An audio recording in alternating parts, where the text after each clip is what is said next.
Namaste and Jai Hind everyone.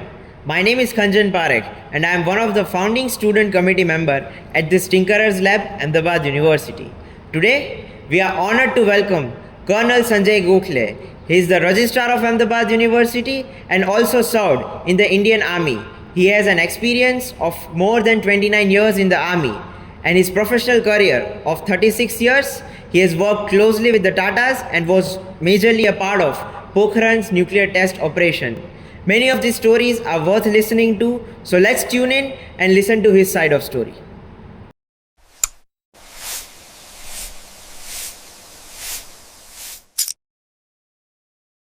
So, sir, let's start with your journey so far, starting from your birthplace to your schooling to your first operation, everything, sir. Please walk us through that. Fine. It all started off, in 1966 when I was gone to a great couple called as B.S. Gokhale and Rajana Gokhale. Fortunately, I'm a second generation army officer, so my parents were also in the army. And the sapper officer for the Group engineers. And being a son of they call us brats, we are 80s. Born, raised, it's an acronym for all the army kids. So I stayed my childhood in a lot of cantonments. So that's starting from Jalandhar to Secunderabad to Agra to Bombay to Pune. So it was a nice podgy journey as a child. And of course, I saw my father in the uniform, so I always thought of joining the forces like not in the same uniform. And as luck would have it, I paid for India once, did qualify, didn't lose heart. I did my BSc Physics from St. Xavier's College, Bombay. Right. And thereafter appeared for the Government Defence Services entrance, got selected, joined the Indian Military Academy in June 1988, January 87, and got commissioned into the Corps of Engineers in June 1988. I guess where my journey for the army began. Lovely. As regard my background is concerned, we are a simple family from a place called Amravati, which is near Nagpur, and our roots are in Pune, Nagpur being a Maharashtrian, so we are all belong to Maharashtra and in Pune as such. My journey in the army was my dream corps, which is the Corps of Engineers. I'd opted for it. We have a choice of arm to be given in the army. Okay. And my choice of arm, my first choice was the Corps of Engineers. And I was fortunate enough that I got the Corps of Engineers, which I wanted. Right. Being in the Corps of Engineers, one has to be an engineer. So we go for a degree course to the College of Military Engineering. That's when I did my BTech in Mechanical Engineering for 3 years in CME Pune. Thereafter, we have series of postings all over the country. And we bifurcate into two sections of the army. One is towards the general cadre side, wherein you go Staff College at Wellington and, become an operations man. Or you get into the technical field by doing your MTech in one of the IITs. So I was fortunate to get through the IITs and I did my MTech from IIT Din. So that was my engineering journey in terms of the person in uniform. While in service, I have served probably the entire length and breadth, starting from the valley to the Lake region to the Pengangso region to Baramulla side, come south to as low as Port Blair, go to the west. I've served in Jalandhar, Firozpur, Padmer, Jodhpur, Bhuj. Go to the east. I've been in Tawan, I've been in Nagaland, Kohima, Cheswema. So God has been kind to give me, a very lovely balanced exposure in north, south, east, west of our country, and plus a very lovely tenure with the United Nations in Sudan, which was again a great experience. So overall, the journey of 29 years in the army was great. That's what I felt now it's enough. I should quit and go out. So I applied for premature, and because the army is a pyramid, so everybody can't really go high in life. So it's time to say bye-bye to the uniform, which I always loved for so many years. And at the age of 50, I quit. And I got selected in a lovely institute called the Tata Institute of Fundamental Research, which is in Bombay, a premier PhD institute, a research institute. I served there for 7 years.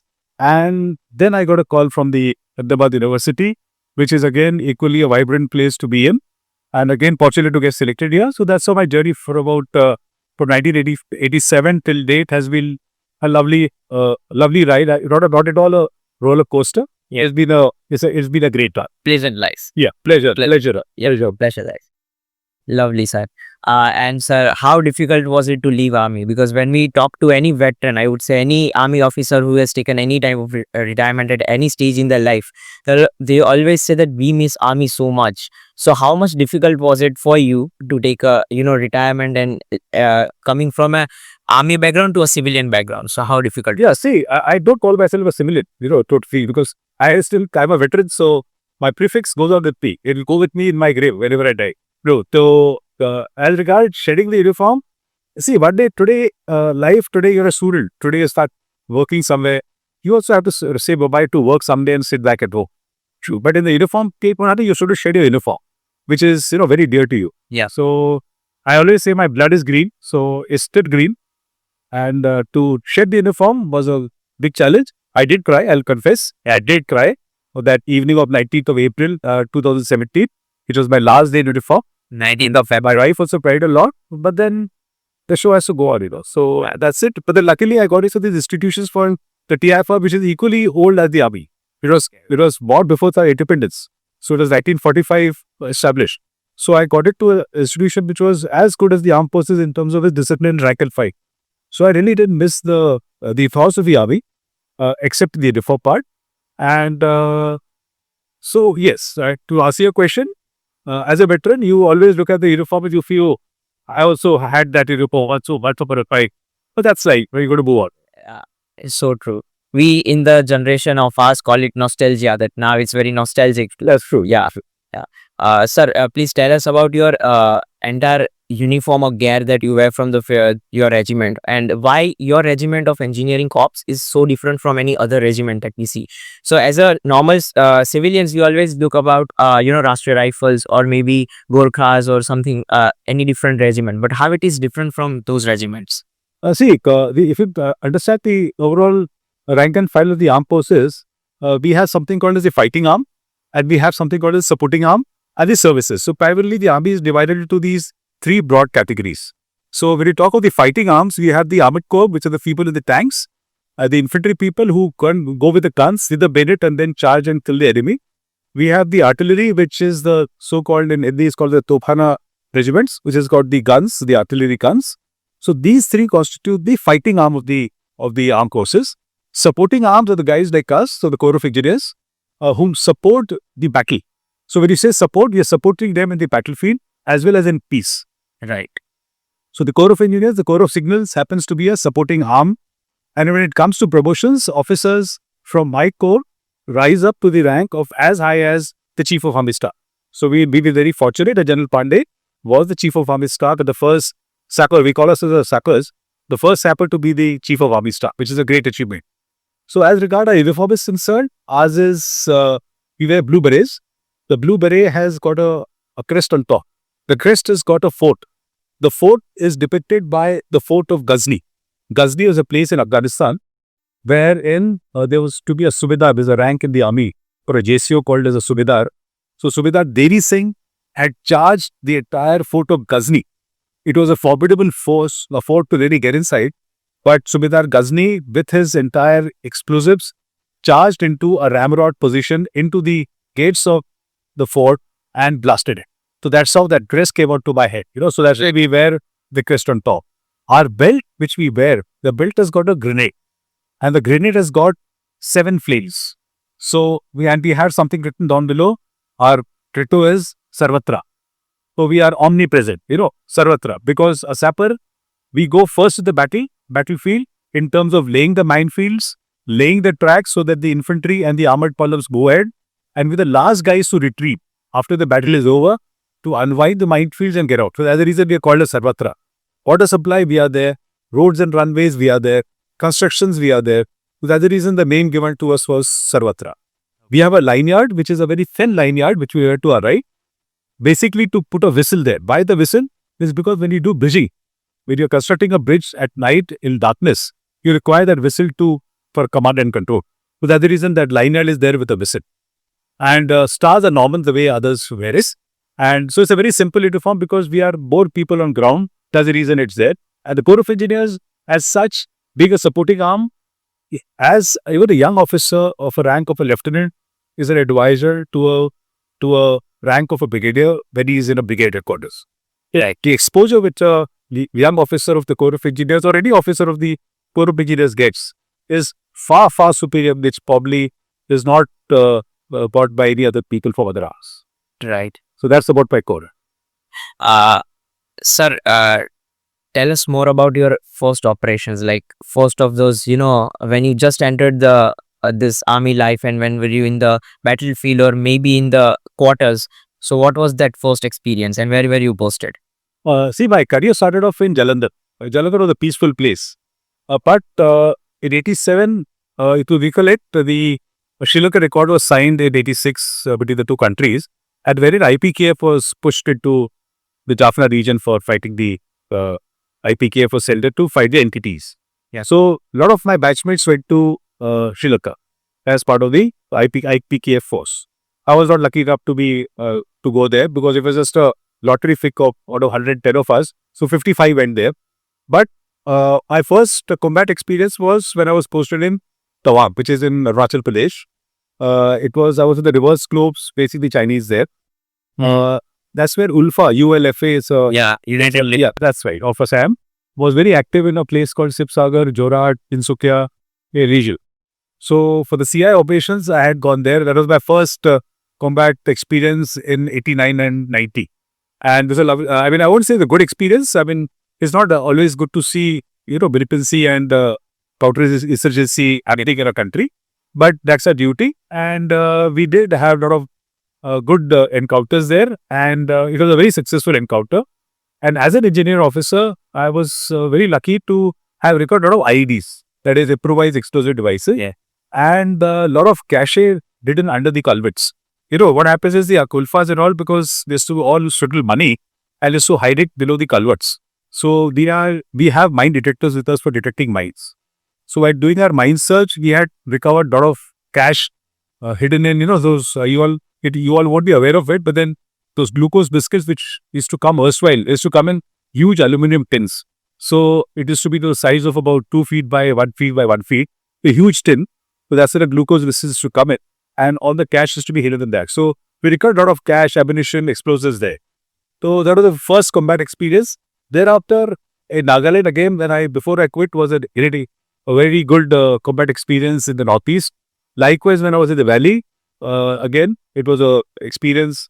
So I was lucky to get the Northern Theatre, the Eastern Theatre experiences of how terrorism is and how the flavor changes from North to East in terms of, terrorism. Right. So, sir, you mentioned certain terminologies like terrorism, militancies. So, can you just give for our listeners what is the bifurcation between who terrorists are, who is a militant?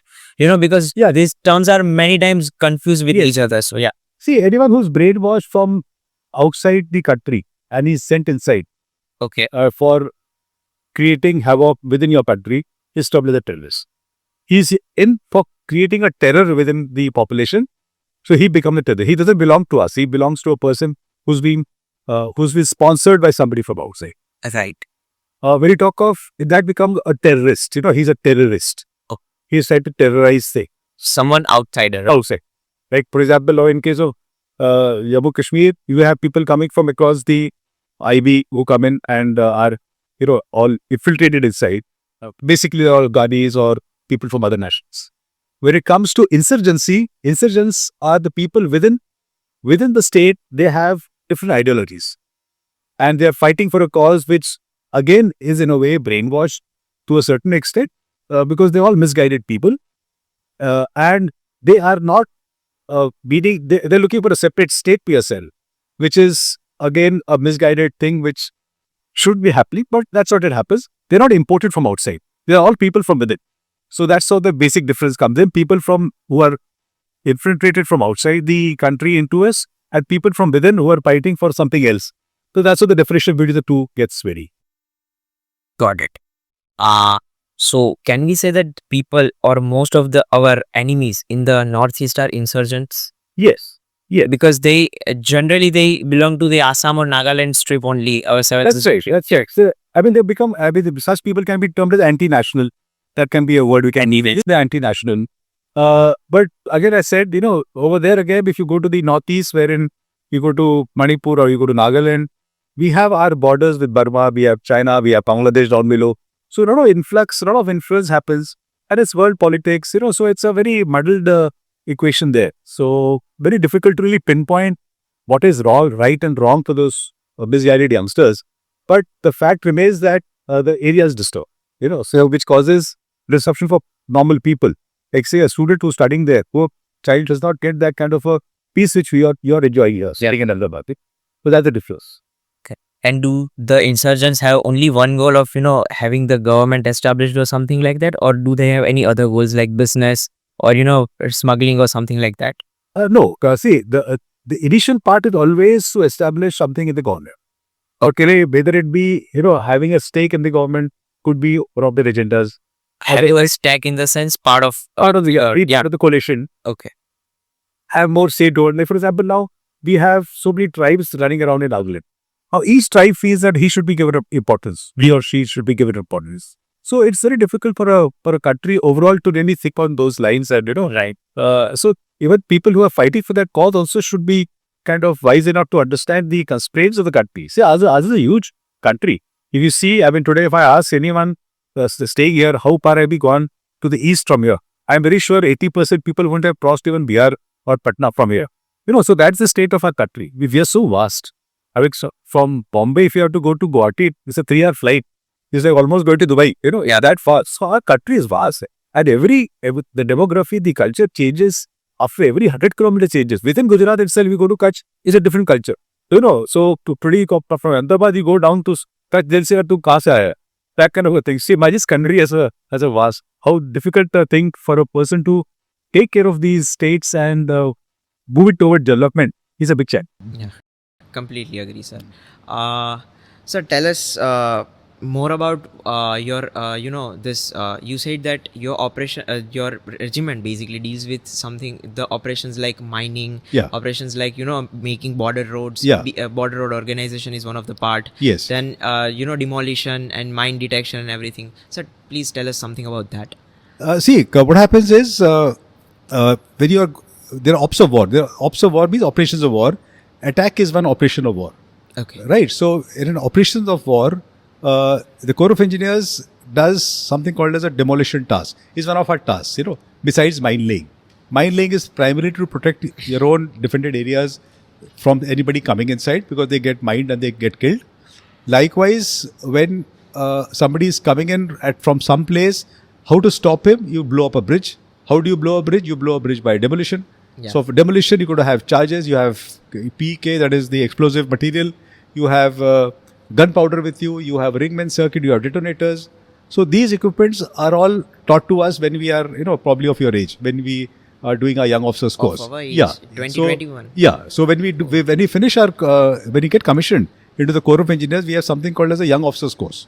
Okay. So it's a 6 months course wherein we have different legs, in which minefield laying and demolition is one leg. So wherein we lay live mines, its actual live mine has been laid. You must have heard of something called as a claymore mine. A claymore mine, it's a very deadly mine which was used by the IPK by the LTT against the IPKF in Sri Lanka. Okay. It's like a maybe about 12 inches by 8 inches plate, which has got pellets inside, Right. and it's on a bipod, Okay. and it's wired. So anyone who trips that wire in that particular funnel, that entire thing blows up, and those pellets come and hit you, and they're all rusted pellets. So the minute rust gets into the minute the rust gets into your blood, Yeah. you get into an infection and you die immediately.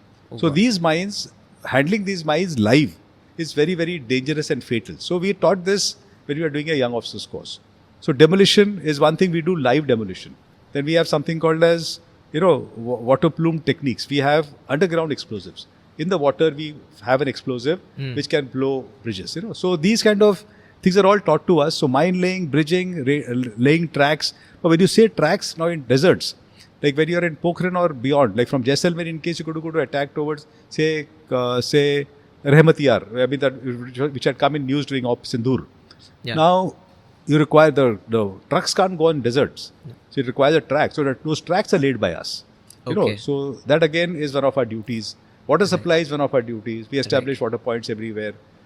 Electrifying that area is again our job. The ops room which is there requires some generators. So all electrical, mechanical and civil engineering related issues for the war as such, besides the combat part, which is mine laying, which is demolition, which is laying roads, entire encompasses as the duties of our corps. So it's a very nice and healthy mix of, lot of tasks. So it never keeps you, there's never a dull moment in your career. Yeah. So you keep enjoying your career.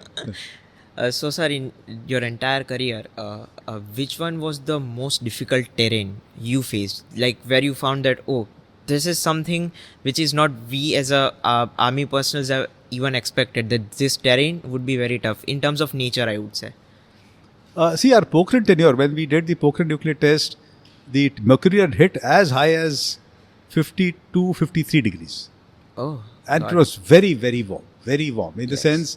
And since it was you all would have seen that movie where it's all open desert. In open desert to lay cables, to do that kind of fatigue work really takes a toll on your body. So that's the reason that tenure was a very tough tenure in terms of terrain. In terms of challenges, any time in an operation, in case when Galwan happened, you would have heard of something called as finger 1, finger 2, finger 3 features, in case you all have read the news.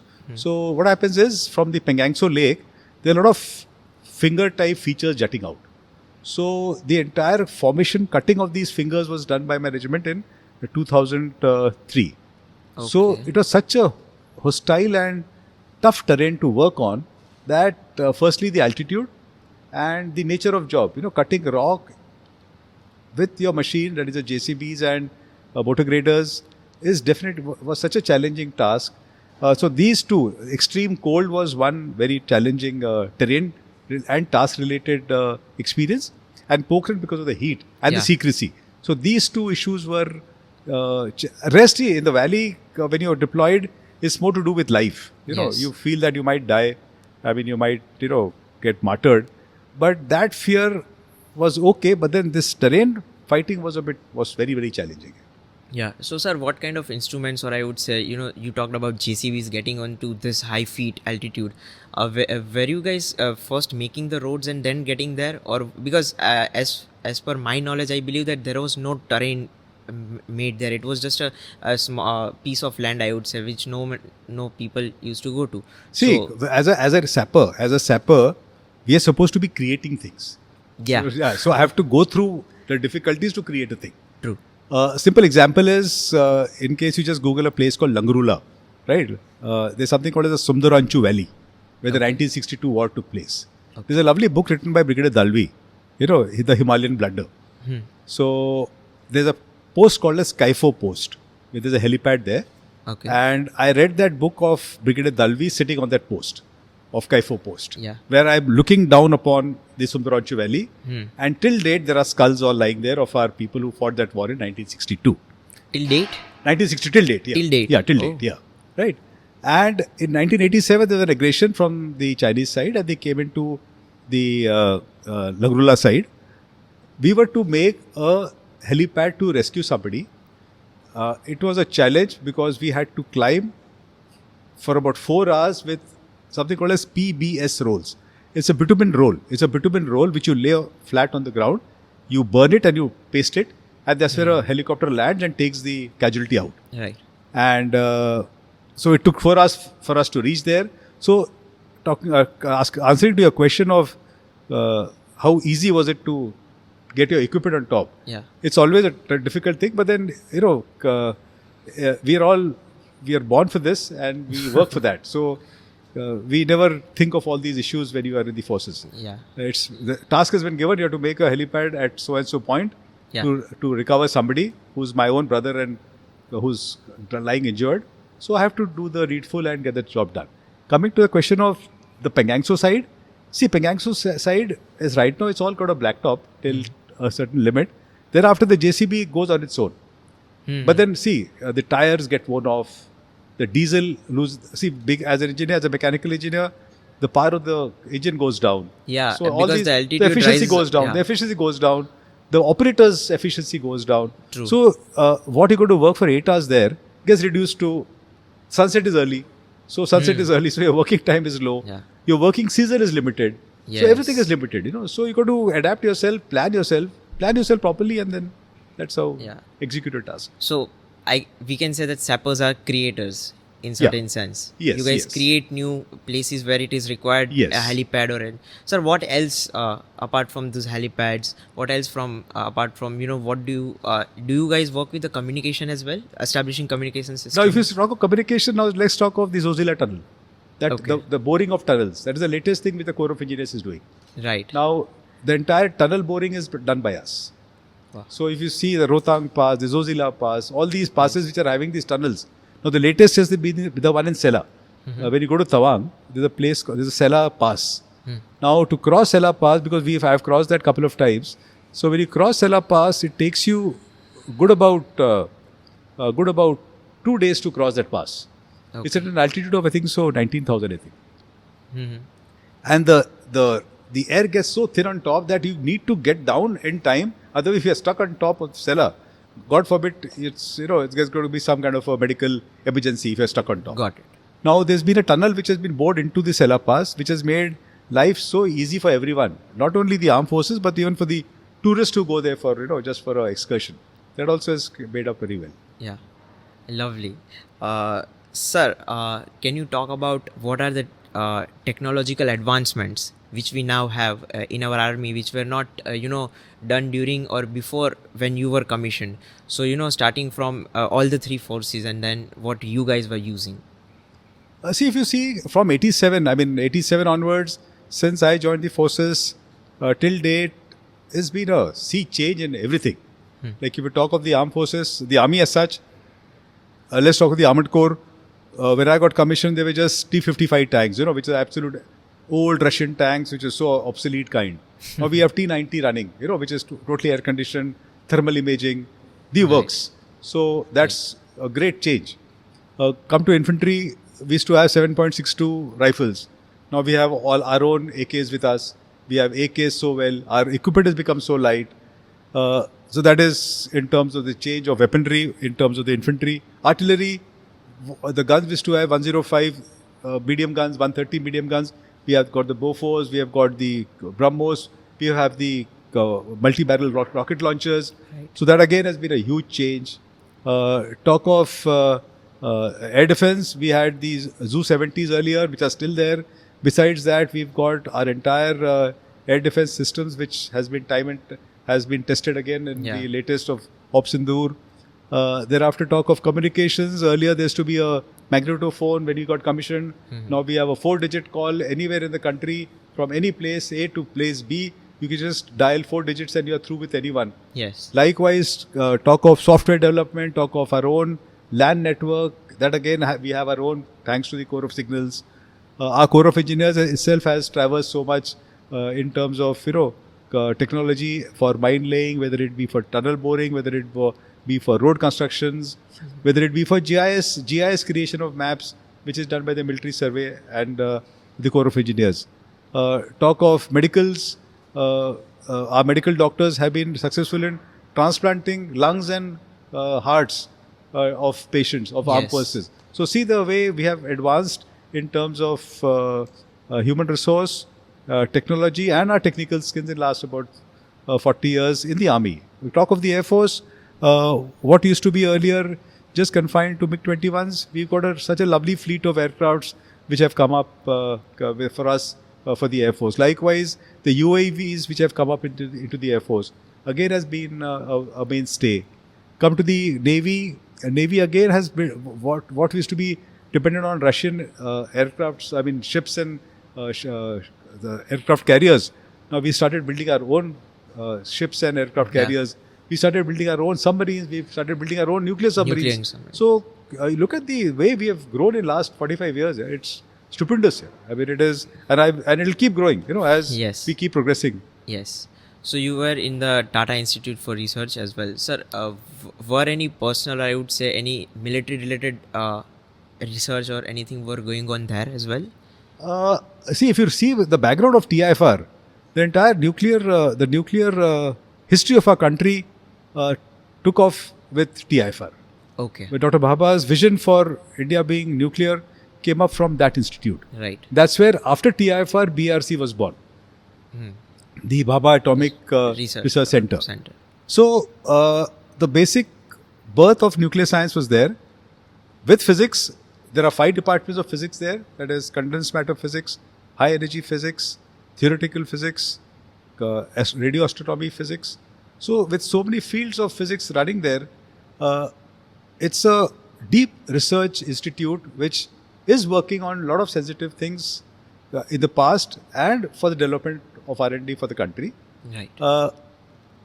The program of ESCON, which I spoke of, the communications which was there in the army, was again developed in the Tata Institute, which is which was done way back in the mid 80s, and such kind of works has been done in the past, is continuing and will continue to be done in the institute and for the betterment of our country. Yeah, nice. Sir, what kind of equipments and specifically tools or guns or any kind of other weapons were you using during your time, like your personal weapons, something you found comfortable? We were very unfortunate to get commissioned into something called a 9mm carbine, a carbine machine gun, which was an officer's weapon. And it used to keep poking us into our back while carrying it. So, but then later, we had to switch over to the AKs as we got into a double-digit service figure. So, so in the first 10 years was that carbine of ours which used to keep poking us. You used to trust those carbines? No, we never trusted them because the round was so rounded that it could never go through anyone. So, unlike the 7.62 and the AKs, which has got which has a very gyro kind of a spin, and that's where actually kills the person. True. But then that came later in our service. Besides that, we have a pistol also in the Corps of Engineers to certain handlers.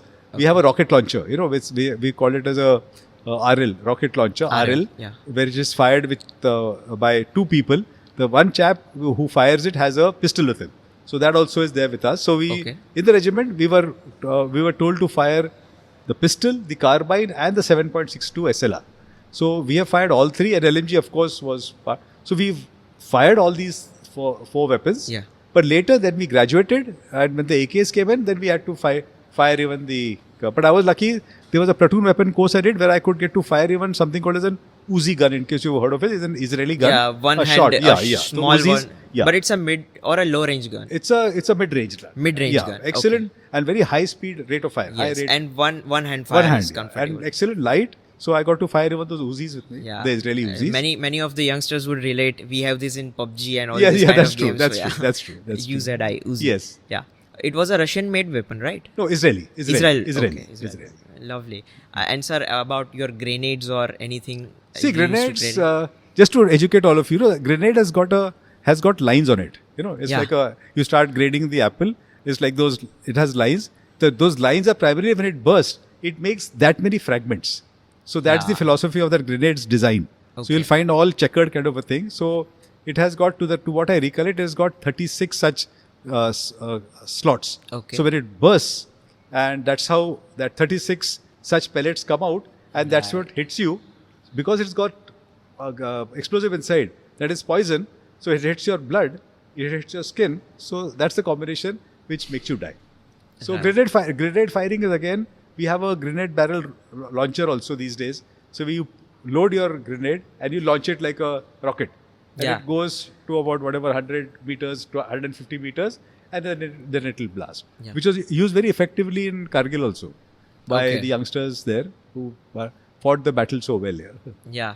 Sir, what do you recall about the Kargil war when it was happening? Where were you posted? Yeah. So that time, if you recollect, I was that time posted in the 12 Corps headquarters here in Jodhpur. Okay. But we were also deployed for entire western sector, starting from Jaisalmer down to Badamer was our deployment. Okay. But however, I was there for a short while in the Srinagar headquarters for a while. Mm-hmm. And that's where I got a glimpse of how the battle developed.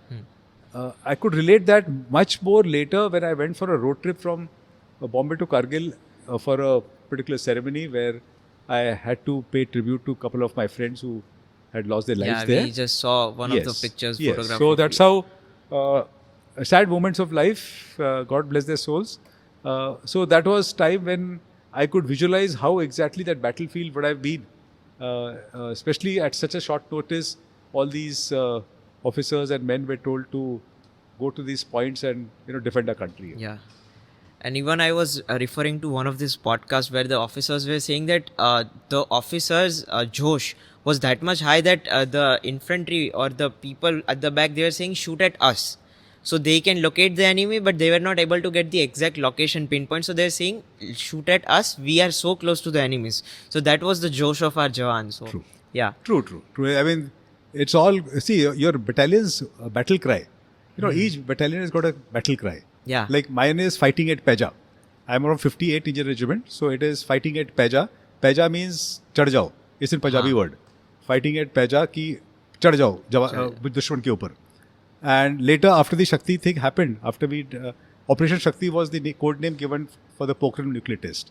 Yeah. So we call ourselves fighting at Peja till one generation. Then we call ourselves as fighting 58 and Shakti 98 because the blast happened in 98. Yeah. Fighting So 58. yeah, so Gurkhas have Ayo Gurkhali is their battle cry. Yeah. They take the kukris out and they'll charge Ayo Gurkhali and then kill Kukri everyone. is so famous for them, Yes, right? yes. So that's how it is. So that particular battalion's izzat, that izzat is what we fight for. Your battalion's izzat or your Paltan's izzat Nishan. is Naam Namak Naam, aur Namak, Nishan. Nishan. We Yeah. live for that. We live for that. And fortunately, that continues throughout. Whether when I was in Tata Institute, that philosophy also continued. Here also, my philosophy continues to be same. Yeah. If I'm here for the. That's the reason we tend to remain. You don't miss your uniform to a certain extent because the way you've been working while in uniform, it continues. It becomes a way of life throughout. True. It becomes part of your lifestyle as such. Yeah. Yeah, lovely. Sir, what you used to carry when you go into operations? So let's say it's how much long a operation generally is in your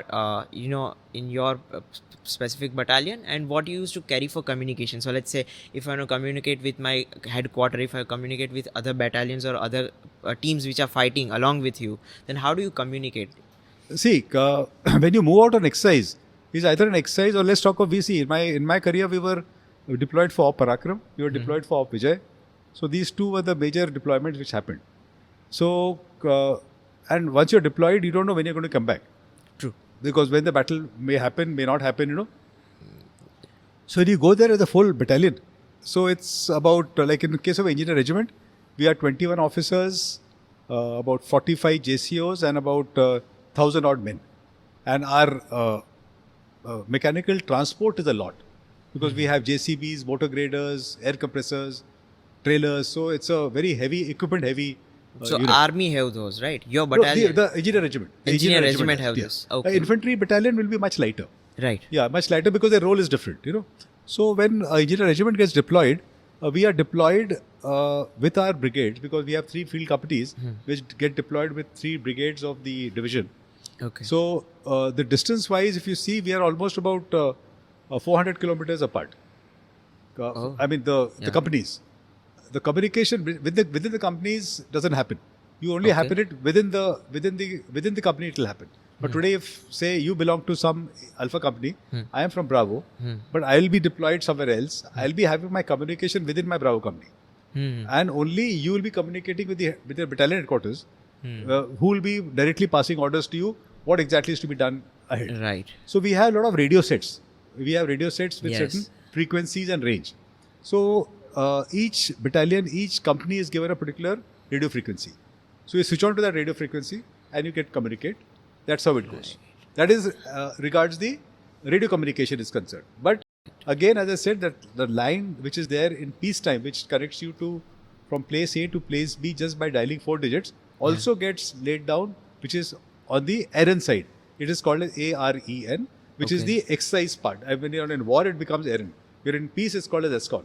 So the AREN also works on the same lines. It has got your wireless antennas connecting the entire network, but it is done through a 4-digit or a 5-digit code.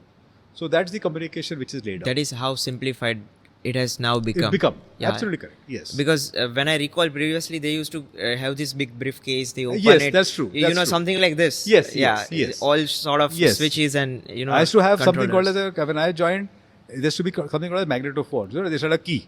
So you dial the key like this, and Yeah. the bell goes there. Oh. So what would I have seen in probably those World War II movies? So you know, Yeah. you dial a you Private charge- Ryan doing this kind of thing. Yeah, that's right. You crank it, and then the bell rings there, and then you lift it, and then you speak hello, hello, karke na. Got it. And it's got a one-way communication. You got to say over, and then leave it. Huh. If you don't say over, that guy will keep talking from that side. Yes. You know, that way. And then the last message will be over and out, and then both parties shut the call. Yeah, that's true. That's true. Yeah, lovely. And now it is so, I would say simplified. It's very, very simple. Simplified. It's very modern. It's become like, like your gen type. And is it safe now? Like previously, we used to see that they match the radio frequency of what your battalion is operating. So generally, it is classified, but then they match it through some. It does happen. See, communication. once you're in the valley, in the valley, you get into the adversary's frequency. Okay. So that's where the exchange of gali galoch happens. So he'll abuse you on your frequency. He'll abuse The opposite party you are you. saying. Yeah. So today, see, it's radio frequency. Right. Now today, radio frequency, you're at say 95 hertz. Right.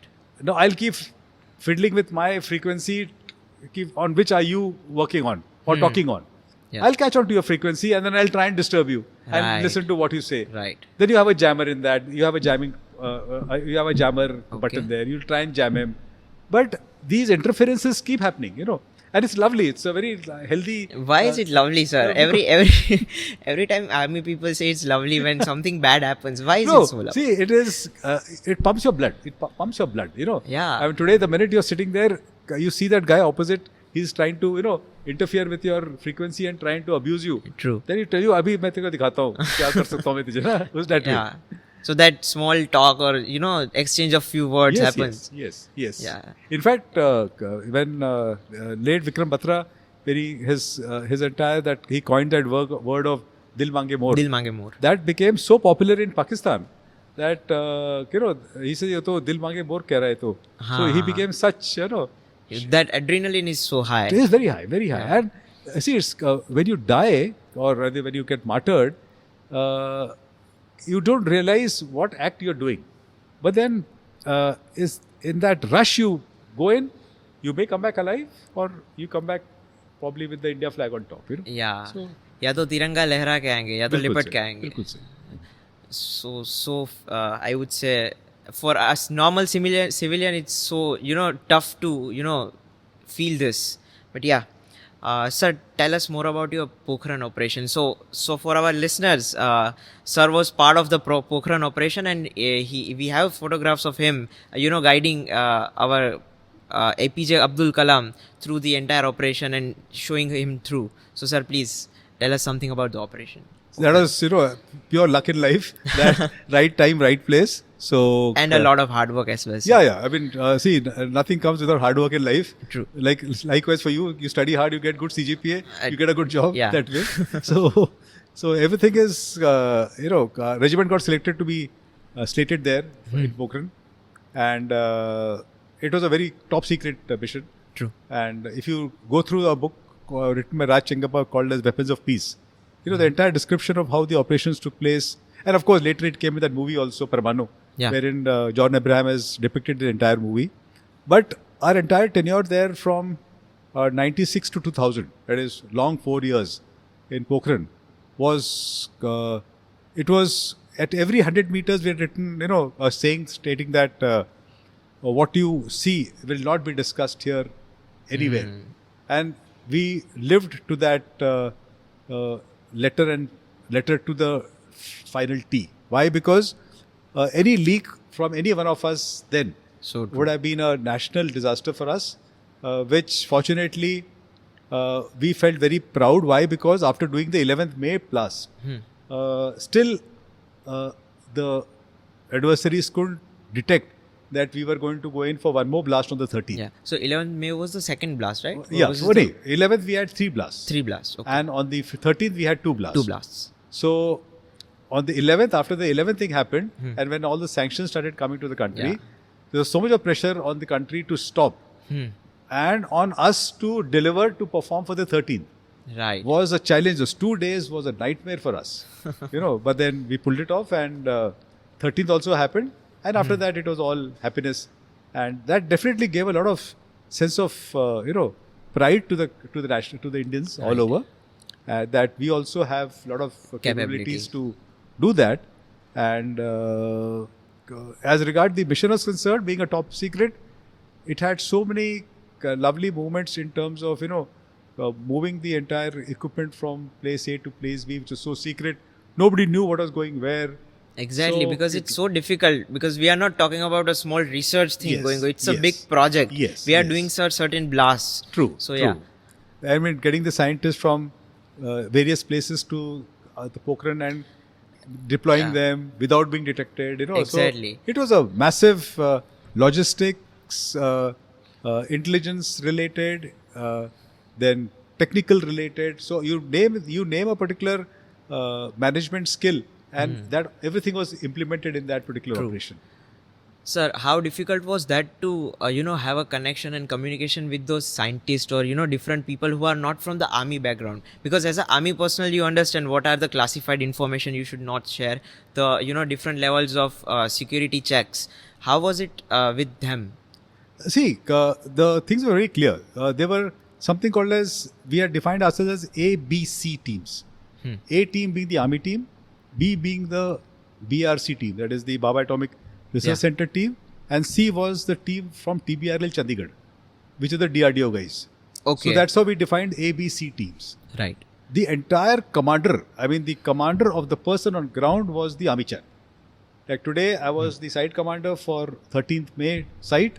So I was overall in charge for that particular site. Got Or today, you would have been a very big person in that organization where you're coming from. But the entire clearances, checking protocols were all done by me, for which everybody stood in line like proper, sincere people without, putting air about what they Right. were, which is, praiseworthy, because it was all deriving towards one common cause. That Yeah. is to have a successful Nuclear test being test. conducted. Yes. So which was the beauty of it. So nobody really felt bad. Today, greats like Dr. Kakodkar, Dr. Chidambaram, there are people, people like me, we're all just dust in front of those people here. You feel I could at least, sit along with them and, have a cup of tea with them itself. I've done some good deeds in my life that God has given me that day. Itself, I take it that way. And forget about commanding them, but then they were asking me, Gokhale, karu kya main? Which is, Oh God. what else do you want in life? Wow. So that's where the camaraderie came in. Right. And you won't believe the day on 11th May when the blast took place, the tremors were, I still got goose pimples on my body Yeah. when I get that feeling. It felt as if I've gone about a couple of meters down, the way that whole thing shook. The scientists from BRC kissed the ground. That, each one was, whether it be a small nut bolt in the canister or whether it be a small cable joint which was designed by somebody, everything was put to test and it was successful, Right. So people had not gone on leave for so many years just for this particular work. Yeah. There's so much of mental trauma. Somebody had asked me, what is that? PTSD. Post-trauma disturbances. Yeah. I said post-trauma, see, in the army, we don't have, do jhapad maro and the trauma goes off. So that's how it is. So we don't believe in that. But definitely, we had that thing in our mind. इससे बात नहीं करनी है, इसको देखना नहीं है. Hope somebody's not looking at us. Right. So those kind of things did run in our mind. But overall, it was super teamwork. Super team. Yeah. Sir, what were the challenges? First comes the satellite imaging, which we saw in the movie. Like Yes. Constantly satellites from Yes. different organizations all across the world were looking at us Yeah. from different angles. What else, sir? See, the major challenge was obliterating your path. Now, today what happens is, Pokhran, Khetulai to be precise, that name of the village is called as Khetulai. Khetulai. Khetulai, yeah. So, the village of Khetulai is all vast with a lot of desert around. So, just walk on desert, it leaves your mark behind. So, it's very easy to get captured. And the resolution of the satellites was to the tune of probably 10 centimeters or 5 centimeters. Resolution, huh? Imagine the resolution of the Yeah. satellite. So, a footmark was a huge thing to catch on. So obliterating those marks while walking or traveling anywhere was the biggest challenge to us. So how we did it was, we used to conduct cricket matches. We used to have normal tennis matches going on. Right. So anyone In the who's middle of desert. in the desert, middle of the site. Yeah. So below me is the nuclear site, and I'm playing cricket on top. Oh God. So so people seeing on top would have felt that the cricket match chal rahi hai, normal hai. हाँ, So nothing हाँ, to really worry as such. हाँ. And that's what probably took them napping. Okay. That was one major thing. Second is when talking of the satellites, especially on the 13th, 12th night when we were laying the cables for preparing ourselves for the second blast, we could see them hovering as low as probably maybe a kilometer. We could see the beams of those lights coming in. I mean, it was so evident that we are being observed. So that was one real major scare. Third was Pakistan being very close to us then. Infiltration of people from there, Yes. intercepting +92 phone calls was tremendous because we had 3 tiers of security, Okay. the entire range. The outer perimeter was almost about 50 odd kilometers in circumference. Then we had about 25 and then about 10 inside. kilometers. So that's how the circumferences were. And there was nowhere there. There was Except army people and those who were Yes. not just army, I would say people who were part of the operation. only my 58 Engineer Regiment was there. Only my regiment was there. That's all. Okay. Nobody else. Okay. Nobody else. Nobody else. Nobody else. Nobody else. So Because- that's where it became. In fact, it became so challenging that when the actual day of the blast happened, there were armored columns moved for security towards the area, and they themselves didn't know what was happening inside. And they asked us, "Sir, आपने तो बड़ा बहुत ही ज़्यादा ही गुप्त रख दिया." You didn't share it with us either. Because So- when the test happens, it must have been Yes, they knew vast. something happened. It came in Yeah. the news. So and in fact, I was out of communication with my family for good about 2.5 months. Generally, it doesn't happen. You have some communication Yeah. with other. So the only 2 people whom I really told, my wife, I told them, I said, "Sham ka news dekh lena sirf." I just told her that much. Okay. When I spoke to her. Even your wife was not Not aware aware of what's what happening. was Yes. happening and Nothing. what were you up to. Yes. That level of classified. Yes. So it was just a very dear friend of mine. God bless him. He's no more. Mukul Shingal from Bombay. God bless his soul. He and my wife. I said, "Sham ki news dekh lena." I said, and when Sham ki news happened, तो बिल्कुल ही धमाका हो गया था बिल्कुल. That day must be a celebration. Celebration, absolutely. In fact, after 13th May, तो our entire site became like a tourist spot. Everyone आ रहे हैं अपने घूमने के लिए ना कि कहाँ था. And but the government was very kind then. They gave us permission to our ladies to go inside and see where your husband stayed during Right. these difficult times. Right. Otherwise, no ladies are allowed to go inside. But then that was very lucky. Wow. So nice. Where were you staying, if I may ask? Like, was it like a bunker kind of thing Yeah. inside the land? Yes. See, what had happened is once you're deployed in Ketulai, you used to stay single. I mean, family was not allowed. Okay. So it was normal single, like a studio apartment. Right. Not an apartment. It was like a shack, a Okay. small shack, not underground, because the site was quite far away from where we used to stay. You used to stay. Yeah. And when you used to go to the site had to be evacuated at the time of the blast. Got it. So we were almost about 3 kilometers away from the site Okay. when the blast took place, because it was deep inside. So the way the calculations were done by the scientists, that it was an underground blast. It was not an Yeah. over Yeah. blast. So that's the reason there was no fear of contamination happening or radiation happening on top. True. And we had radiation meters. There were helicopters going around everywhere after the blast to see how the radiation levels radiation- are. Everything was normal. So it was, so there were no bunkers as such. We had proper, I wouldn't say towers to view the entire thing, but we had taken a high ground. We were all sitting on a high ground to visualize how the blast took place. And Right. there was this short clip of about 10 seconds which had come, which was declassified, where the entire almost a football ground kind of a mass of land goes up It goes- and yeah, falls yeah, down. yeah. So that was, we got to see that in our front of our eyes.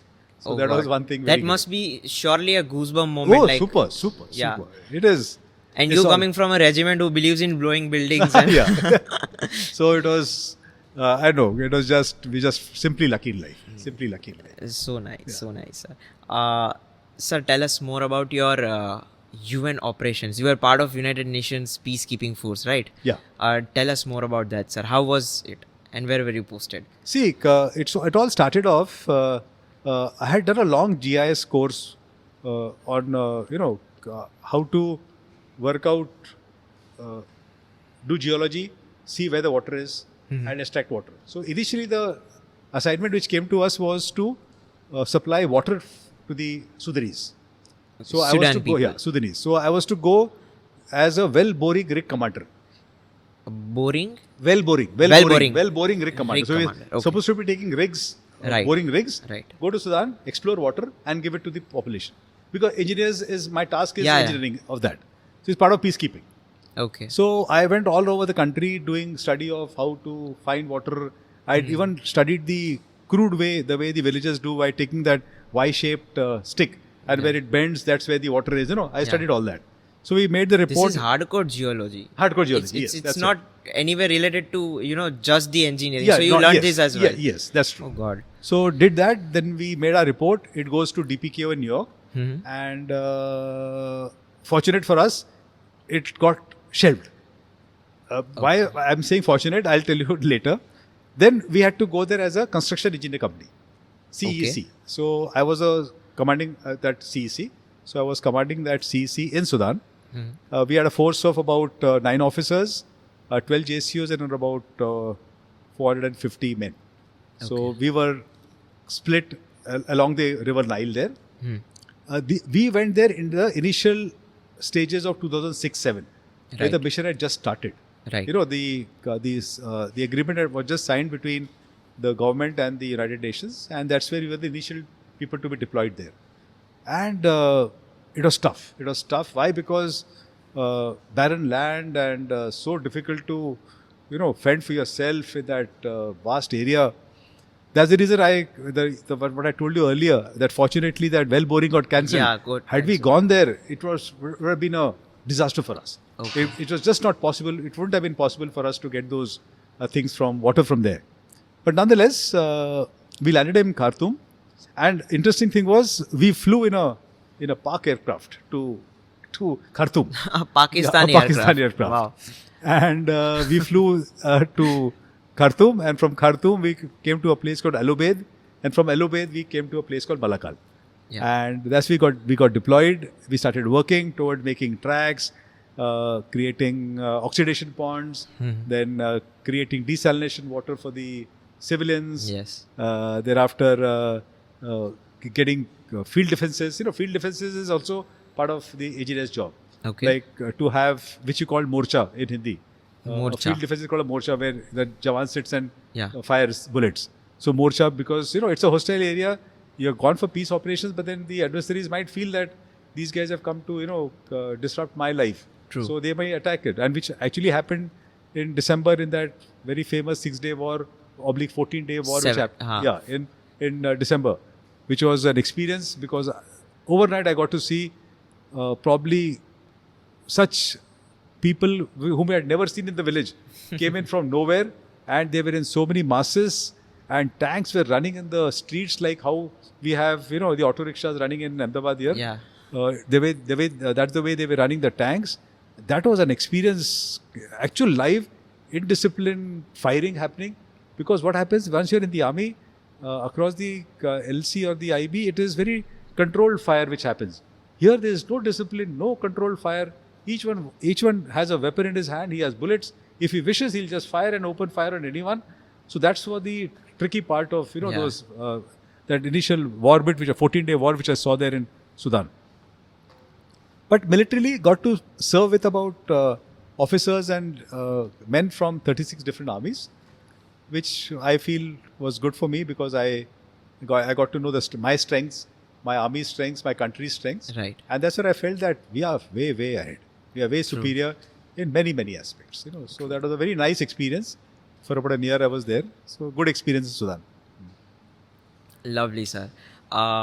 Thank you so much for doing this. At the last, I would ask you to say something about and to our young tinkerers, or I would say our young audience who is listening to this and who want to develop their career, maybe in the research of the army or any parts of engineering, specifically in the army.